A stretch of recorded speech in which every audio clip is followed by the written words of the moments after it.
All right, guys, section 1.7, end behavior of rational functions. So for what we're doing today, whenever we're talking about end behavior with these rational functions, we do want both polynomials in standard form, or at the very least to know the degree and the leading coefficient of both the numerator and denominator. All right, so we're going to break this up into 3 different cases. So let's start with this one. It says, case number 1, degrees of the numerator and the denominator are equal. All right, so anytime that you have the degree in the top of the fraction is the same thing as the degree in the bottom of the fraction, we're going to have a horizontal asymptote at y equals what's called the fraction of the leading coefficients. So what does that mean? Well, our leading coefficients are right here, 3 and 6. And so this function, its horizontal asymptote, because the degrees are the same, they're both 2. We can just take that 3 and that 6, and we can say that it has a horizontal asymptote at y equals 3 over 6, or we could simplify that, just make it a y equals 1/2. They're both divisible by 3. All right, so that's our equation of the horizontal asymptote for this function. Now, why is that? Why does it end up being there? And that really has to do with, remember, horizontal asymptotes, it's end behavior. So we're going right forever or left forever. So if we thought about this function, as we move right forever, like if I plugged in a really large positive number, like 1,000 or 1,000,000 or something even bigger, when I square that number, that's going to matter a lot more to this function than if I just multiply it by 4. All right, so we're basically just ignoring anything that's not the biggest exponent in the top and the bottom. So now if I took this, well, whatever I plug into the top, I'd also be plugging into the bottom. And so we can sort of think of it as these x squareds just canceling and leaving us with those leading coefficients. Right? So that's, again, 3 over 6, which becomes 1/2. And that is the reason that we're only looking at the leading coefficients when the degrees are the same. All right, now I listed out the end behavior and limit form over here. And remember, if there's a horizontal asymptote, that's our end behavior as we go right forever and as we go left forever, same value. All right, so that's the first case. The second case says this, that if the degree is larger in the denominator, so the bottom of the fraction, if the exponent is larger than the biggest exponent in the numerator, then there's a horizontal asymptote at y equals 0. So every single time, if the degree is larger in the bottom, there's going to be that horizontal asymptote at y equals 0. So again, this one, I don't need to write it. It's that. That's our horizontal asymptote. So as we go right forever, it's going to approach 0. As we go left forever, it's going to approach 0. Now, the reasoning behind this, again, if I plug in a really large positive number or a number in the negative direction, like negative 1,000,000, something like that, the biggest exponent is going to affect this part the most, either the numerator or the denominator. So we can ignore whatever's not the biggest exponent. Now this simplifies. So the 2 would stay on top, but if we divide like bases, we would subtract the exponents. So we would get either 2x to the negative 1 or 2 over x to the first. So then if I took that really large number and I plugged it in, so again, you're plugging in like 1,000 or 1,000,000 or something even larger, or same thing with the negative numbers, right? A small number, really any number, divided by a number that's larger than it is going to be a small decimal.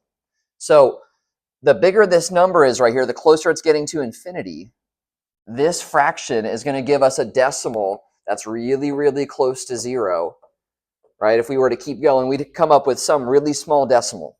So as we approach infinity, right, dividing a number by infinity is going to just give us 0. Okay, so that's what we do when the degree is larger in the bottom. It's always 0. You can memorize that, or just think of it like this, like I did there. It's going to give us a really, really small decimal. All right, third case. What happens when the degree is larger in the numerator? So you might have an exponent of 3 on top and an exponent of 2 on the bottom. Well, whenever that happens, the graph is going to have what's called a slant asymptote. So we looked at a graph like that the other day. It was this asymptote here, right? It's slanted. And we're not going to go over in this video how to find the slant asymptote. That'll be later on down the road. But what we want to recognize first is, again, this graph would not have a horizontal asymptote. It would only have a slant asymptote because the degree is larger in the numerator. And now to evaluate the end behavior, we're going to think of this the way we thought of the last two problems. So again, think about if we're plugging in a large positive number or a number further to the left on a number line in the negative direction. Okay, so if I plugged in a large positive, the minus 2x doesn't matter. The minus 3x doesn't matter. The plus 2 doesn't matter. This is what matters here. And if we subtract our exponents, so x to the third divided by x to the second is x to the first, that would go on top. And the 8 would go on the bottom. Well, now let's think about if I plugged in a large positive number. Okay, so if I plugged in 1,000, 100,000, a million, a billion, whatever, we're only dividing it by 8. So we're going to get out another large number still.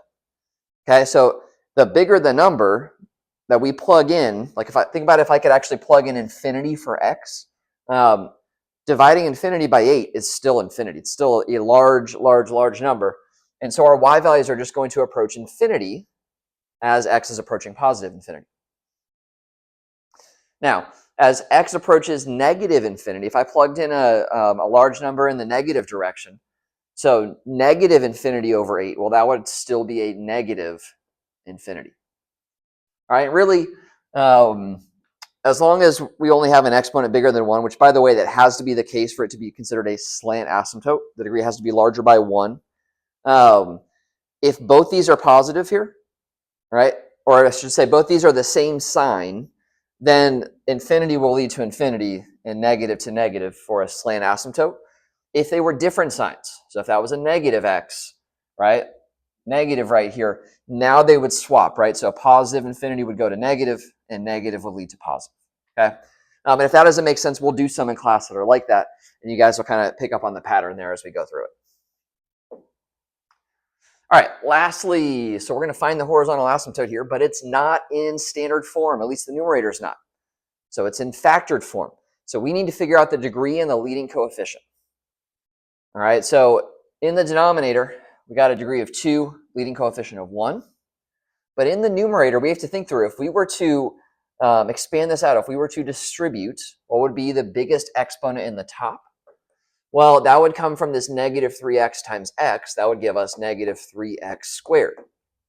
And again, there's other terms that we're not going to consider because we're going to have a minus 6x, a plus 2x, and a plus 4. Right? So the x to the second is going to be the biggest exponent over 1x squared minus 5x. And again, we actually don't care about that minus 5x. It's the biggest exponents when we're talking about the end behavior here.